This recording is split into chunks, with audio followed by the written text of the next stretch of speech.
Following breaking news right now, Polk County Sheriff Grady Judd is giving an update on the search for a 4-year-old girl kidnapped from her Lakeland home. Let's listen in. And I think that speaks volumes there.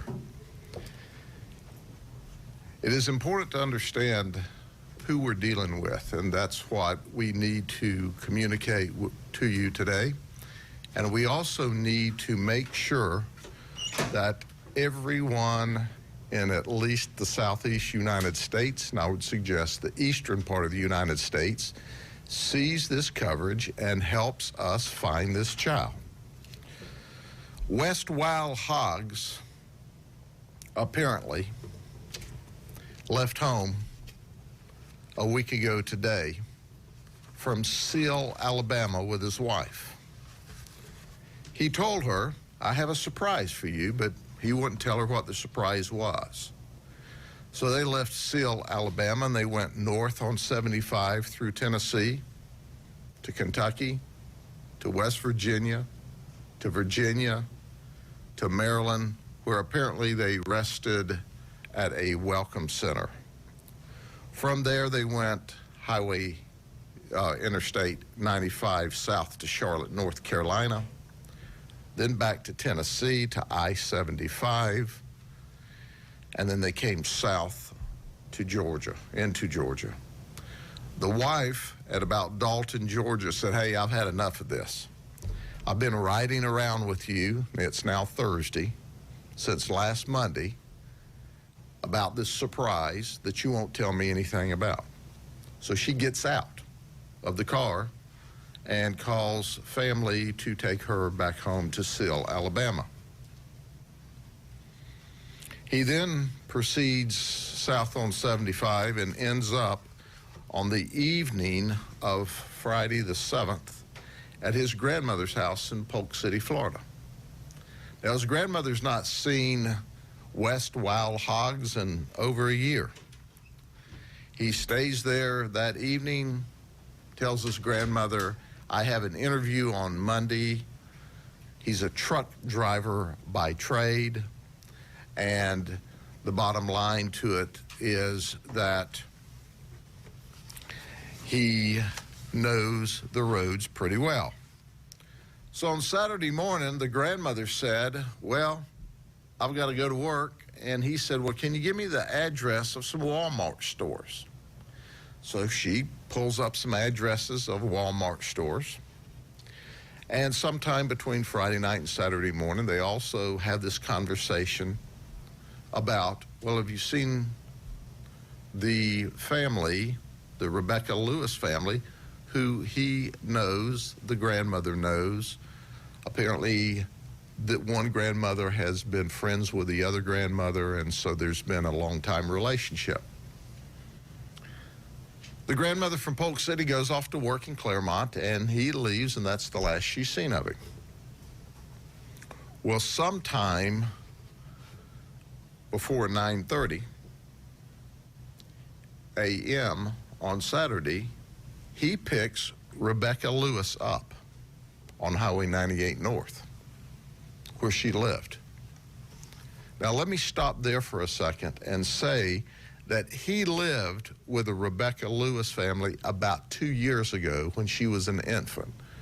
So obviously, she probably, I can't imagine that she could remember him from when she was only 2 years old.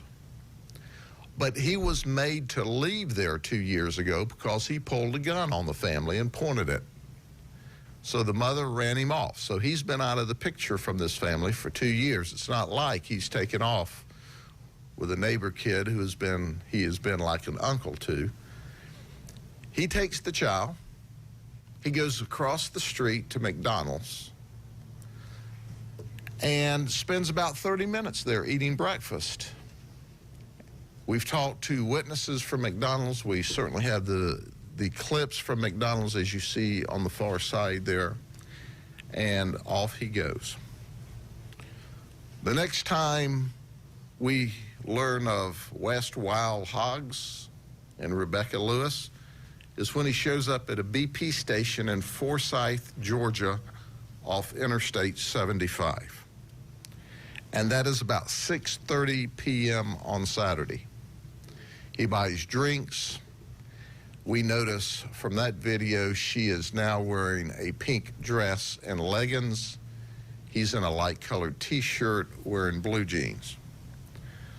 We hear or see nothing from him after that time until sometime last night between 10 and 11 p.m., a park ranger sees this Nissan in the Cove Lake State Park off of Interstate 75 in Tennessee near the Kentucky border.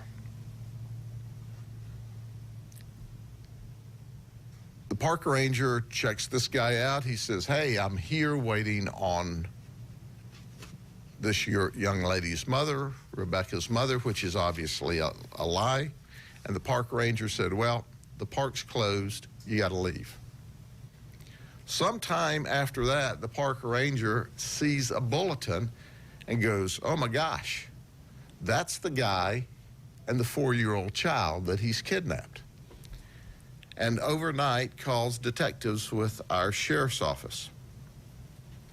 I want to tell you that the FBI and the Florida Department of Law Enforcement have been working with us hand in glove from the very beginning of this investigation. However,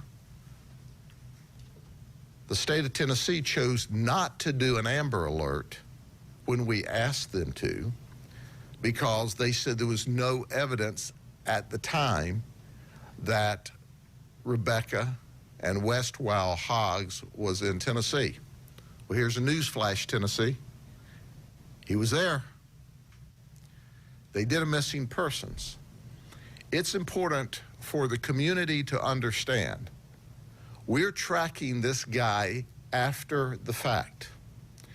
He doesn't have any cell phone. He has no way for us to track him real time. Law enforcement agencies all over the Southeast should be aware that he has kidnapped this 4-year-old child. If they aren't, I hope they watch your news broadcast, because we've sent it out on all of our formal systems. But someone in the community is going to pull up beside this guy or pass him on the interstate. He's got Alabama tags on the car, and we'll provide those tag numbers for you. We're trying to look at the person. We know he's bipolar.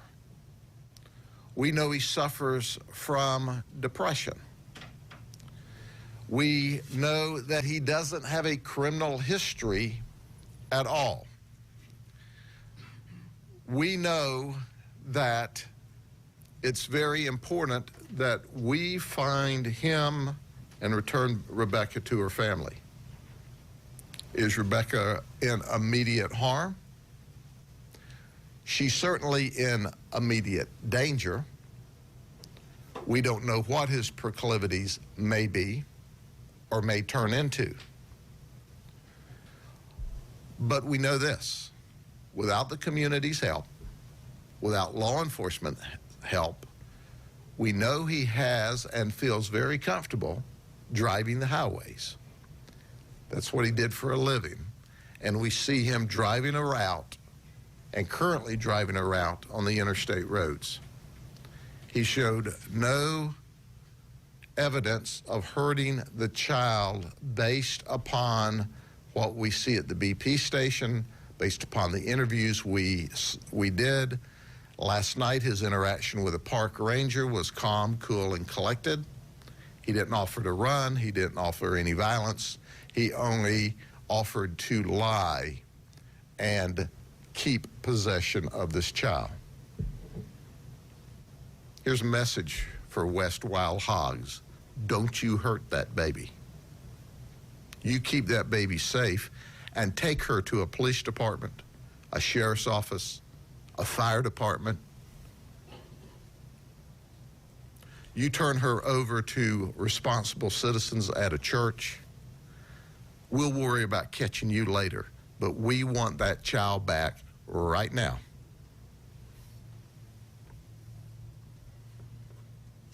Any questions? Sheriff, do your investigators have any idea where he could potentially be headed at this point? It appears he's made a northern trek on I-75. Do you think he'll deviate from the interstate at this point? Have any idea what he might do? We don't think he's actively running from us in the sense that he's running, because he's followed the same pattern so far that he followed when he took his wife on this same ride last week.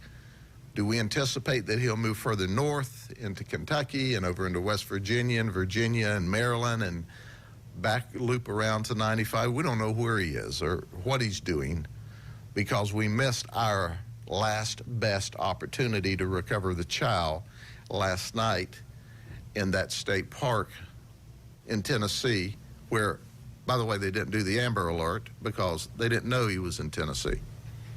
Well, here's a news flash. He probably was not in Tennessee now, but I suggest you go ahead and do the Amber Alert. So someone in Kentucky, West Virginia, someplace, he's riding the interstate roads. At this point, he does not appear to be violent. We hope it stays that way. We just want the baby back. If he'll just give us the baby and drive off, we'll worry with him later on. The most important thing we can do now is recover the baby. Someone will see him at a rest area, at a convenience store, at a gas station, at a truck stop. He's very comfortable in those areas. He was in a state park. But last night, the low temperature was in the low 40s. And we got a 4-year-old child that's out exposed to the elements in the backside of a car. You mentioned his wife and how he had some sort of surprise for her. Are you guys thinking that maybe this young girl was the surprise that he had been planning this for? We don't know if that was the surprise. He's been disabled as a truck driver for 2 years. He's depressed. He's bipolar. We don't know if there ever was a surprise, because he seemed very satisfied with his wife just driving the interstate roads, which, if you think about it, as a truck driver, he's very comfortable. That is his comfort zone. So when he lost his wife to ride with him, he shows up at his grandmother's house. He's not been here in over a year. He's not seen this family in over 2 years, and he's forced to leave there because he ostensibly pulled a gun. Did he show up there and just see the child early in the morning out in the yard? Did he go into the house and take her out of the bed? That's the answers we don't have yet. But we know this: he absolutely has this child, and now he's continued with this pattern of driving the interstate roads. We think someone, someplace that pays attention will see this gray silver car with these Alabama tags. He is about 5'8". He's 5'8", heavy set with red hair. And she's a little bitty, beautiful 4-year-old child.